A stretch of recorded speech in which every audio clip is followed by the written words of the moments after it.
Okay, guys, we are on chapter 23, and he is in the plane. So let's read and see what happens. The propeller flopped over with a thump, thump, thump, thump, but the engine didn't catch. Ricky kept the starter grinding and quickly pumped in more fuel with the primer. The engine coughed. Twice more the prop flopped over, then belched to life. As the throttle was pushed in full, a deafening roar erupted. Chairs, jackets, rakes, loose marijuana, and anything else in the shed not bolted down whipped and smashed into the walls. Shuddering, the Skyhawk lurched forward. Ricky searched the instrument panel. Oil pressure looked good. Flaps were up. Nobody had appeared around the shed yet. He could not see back into the hangar. The low seat made it hard to see out. Ahead, the taxiway ended. The Skyhawk rolled faster and faster. Ricky knew he'd have to swerve onto the runway without slowing. A sharp turn could scrape a wing and throw him out of control. Approaching the turn, Ricky stomped on the rudder pedal, twisted the yoke so the airplane's control surfaces would help steer. Any speed carried through the corner would shorten the takeoff. The plane veered and Ricky fought for control. A tire lifted off the ground and the wing dipped dangerously toward the runway. He couldn't turn any sharper. Refusing to back off the throttle, he let the plane swerve wide. The hovering tire dropped back to the runway as the Skyhawk straightened. Its nose pointed down the grass strip. Slowly, too slowly, the speed built. "Come on," Ricky pleaded. "Come on." The plane bounced and jolted along. Looking back, Ricky caught movement out of the corner of his eye. The shortest guard had hobbled around the corner of the equipment shed. He held his pants up with one hand. The other hand brandished his machine gun. Ricky could not hear shots, but he could see bursts of fire leaping out of the barrel. Gravel spit up alongside the Skyhawk. The end of the runway seemed to race toward him. He had to go faster. Trying to take off too soon would make him crash. Ricky forced himself to leave the yoke forward and let the Skyhawk have its run. The big guard joined the first beside the shed. Stumbling and with his coveralls drooped around his knees, he raised his machine gun. Again, Ricky saw bursts of gunfire. Plumes of dust kicked up ahead. Gravel or maybe a bullet stung the plane. A long crack appeared across the windshield. Ah! Now the end of the runway was only seconds away. "Come on, please go faster," Ricky prayed. A sharp twang rocked the plane. Bullet holes had stitched parallel patterns up the cockpit wall. Ricky's thoughts raced and he looked wildly out the windshield. A bullet to the engine, gas tank, or tire would finish him. The Skyhawk bounced as it hit rough gravel at the end of the runway. "Now!" Ricky screamed. He drew back on the yoke. For a heartbeat, the Skyhawk clung to the gravel, then lifted free. The plane skimmed the desert floor, airspeed too slow for climb out. Ricky's voice was hoarse with fear. "Go, go, go!" He banked gradually away from the equipment shed to give the guards less of a target. He expected at any second a burst of gunfire to riddle his body. He could imagine the Skyhawk cartwheeling across the desert in a bright ball of flames. Ricky held his breath and watched the airspeed indicator. 75 miles per hour, 80 miles per hour, 85, now 90. Streaking low to the ground, the plane was building precious airspeed. It also made a more difficult target. At 100 miles per hour, Ricky eased the nose up into a shallow climb. On the ground, two jeeps were visible, racing toward the big shed. Gunfire flashed like firecrackers. This far away, the bullets should fall short. The jeeps pulled to a stop. Ricky could see men running for the choppers. He kept climbing. Purposely, he banked toward the western edge of Mariposa. As the checkerboard city blocks passed underneath, he rocked his wings sharply. Oh, once, twice, 3 times, 4 times. Do you remember why he did that, guys? Who did he tell he was going to go 4 times? He was going to dip the wing.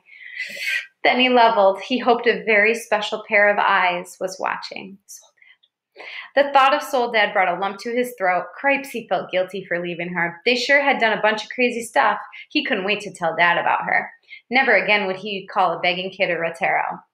Still climbing, Ricky banked north toward the border. At 1,000 feet, he leveled and headed for their landing strip back home. Dad and the DEA could do anything they wanted with the plane now. Ricky looked back at the shiny black radar and grinned. He'd done it. He'd really done it. What would Dad say? From habit, he reached for the dash and turned on the radio, setting the frequency to 122.4, the one he and Dad always used. The familiar number was comforting, although Dad would not be around today. The engine droned. Ricky checked the instruments carefully. So far, so good. He looked up beyond the clouds, beyond the sky, and beyond the blue. "Can you believe it, Mama?" he said. She failed to appear. "I did it, Mama. I really did it," he said louder. No image appeared, nor did he hear her voice. Still, he smiled. It was okay now. He didn't mind. He would never forget her, but she didn't need to answer him all the time. He could quit bugging her. Ricky guessed he had 40 or 50 miles left before entering U.S. airspace. Were the men who ran toward the helicopters the pilots? Could they possibly catch him? Every few miles he banked so he could look behind and search the southern sky. The Skyhawk seemed to fly so slowly, yet the airspeed read over 120 miles per hour. With growing anxiety, Ricky watched the clock on the instrument panel. 15 long minutes passed. The border could only be another 10 miles now at most. One last time, Ricky banked. At first, he saw nothing. Then, squinting higher into the sun, he glimpsed a dark pod.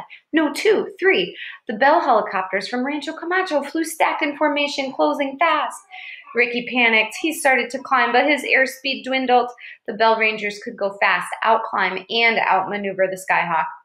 If only Dad were here, he'd know what to do, but Ricky knew he was alone. Today, Dad would be no help. In minutes, the first of the choppers swung alongside. Ricky saw that the side door was removed. A man in a harness hung halfway out, a machine gun slung from his shoulder. He turned and aimed. Ricky shoved the control yoke hard. The Skyhawk dived sharply. The helicopter disappeared, the deafening whoop, whoop, whoop of its blades fading upward. In a forced dive, the loose diaper box behind Ricky's seat rose off the floor and floated magically about the cabin like the marshmallows had years ago in training. Then the box slid forward next to the passenger's door as Ricky leveled. This time the chopper pilot had been outmaneuvered and would have to step up before the door guard could get another shot. You want to read with me? Out of nowhere, the second chopper moved in. This one also had a gunner perched in the open. Ricky banked the Skyhawk sharply to the right. The chopper banked without him. He's in an airplane and a helicopter's chasing him. Now the third Bell moved in close below, blocking another dive. The big blades whipped within yards of the Skyhawk, causing it to bounce and shake. Ricky's eyes fell on the diaper box that had slid up from behind his seat. Maybe it held something besides diapers. He reached over and pulled open the top. Not diapers. Inside were nearly a dozen white bricks. Ricky wondered if it was the packaged cocaine. That's another type of drug. He remained above the lower chopper. Flipping the window vent open, he pitched one of the heavy bricks into the airstream. The white material was not flour, and the target was not a saguaro cactus, but the idea was the same. And this time, there was more at stake than a milkshake. Do you remember when they used to throw the little packets of flour out of the plane? Now he's doing it with these. Ricky knew the chopper's occupants could not see what was happening. Deliberately, he descended closer. With luck, some of the bricks would hit one of the big rotor blades. He tossed another and another. The fourth brick exploded in a cloud of white. The chopper rocked. It held its place, but the hollow whoop, whoop, whoop of the blades grew uneven. Ricky kept shoving bricks out the window. He laughed in triumph as another brick smacked a blade with a dull whap. The helicopter was still beneath him as Ricky's fingers closed on the last waxy brick. Ricky dived nearly into the chopper blade. "Take this," he yelled. Whap! Again, a cloud of white exploded. A deafening knock echoed as the chopper veered off. The last Ricky saw, the pilot was losing altitude, fighting for control. Now there were no more bricks. Raw panic ripped at Ricky's gut. With one helicopter covering his side and the other waiting above, he was a sitting duck. He had altitude enough for maybe 2 more dives. Then what? Again, the second chopper banked in close, and the gunner swung his weapon around to fire. The radio crackled with static.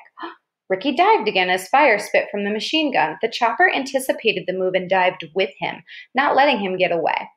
Ricky pulled back and climbed, but the chopper shadowed him. The chopper flew so close that a wicked grin could be seen parting the gunner's lips. "Loop it, Ricky, loop it!" The garbled words, it means he wants him to loop the plane. Oh, but who's saying that to him? The garbled words came out of nowhere. They startled Ricky. Was it the radio or was it his mind? "Loop it." Benito's voice crackled from the radio. Benito is his dad. He can hear his dad's voice. The machine gun flashed. Something splintered behind the seat. "I'm coming, mijito." Benito yelled over the radio. "I got you in sight, but I need a few seconds. If you hear me, crank a loop. Those choppers can't loop, but you're low, so don't waffle it." Ricky crammed the yoke forward, standing the Skyhawk on its nose in a sharp dive for airspeed. Could he loop the Skyhawk? Was there enough altitude? "Papa," he screamed, not picking up the handset. He searched the sky. Where was Dad? Ricky could not see the last 2 choppers, but he knew they were both near. The airspeed needle shot up into the red zone. The ground raced up. Ricky pulled back hard, rocketing out of the dive up into a body-crushing climb. His grip did not waver. He pulled harder and brought the plane over onto its back. This is how Soledad would loop if she knew how. He might end up without wings, but he would not waffle it. Maps, pencils, dust, and cigarette ashes tumbled to the ceiling. The engine faltered and quit. Ricky pulled harder. The Skyhawk didn't have an inverted fuel system. With the air windmilling the propeller, the engine could start when it came back upright. Airspeed picked up, whining and buffeting the plane. Worst of all, Ricky saw the ground, much too close, coming straight at him. He strained against the yoke. Black spots danced across his eyes. He felt his cheeks sag, his chin pressed against his chest. "Pull back, you're going in," screamed Benito. Ricky had never heard his dad yell over the radio. The sound carried a deadly urgency. He braced himself and willed every muscle to focus on one thing, the yoke. And through the clouded blackness, Ricky strained. Pull, he told himself. Fight the darkness. Fight it. A flicker of light splashed across his consciousness. He blinked desperately, unable to see the ground, but the ground was there, and it wanted to kill him. With a deafening whine, the engine roared back to life. "Woo-wee, you did it, Ricky, you did it," Benito yelled. Ricky eased up on the yoke. His vision cleared as he leveled the plane right side up. The ground blared past, barely 100 feet below. Ricky grabbed up the handset. "The lizards ducked on that one," he screamed, his voice giddy with fear. "Got their tails trimmed," Benito said, chuckling. "Listen, mijito, they're faster than us. You climb toward the border. I'll see how these clowns like a dogfight."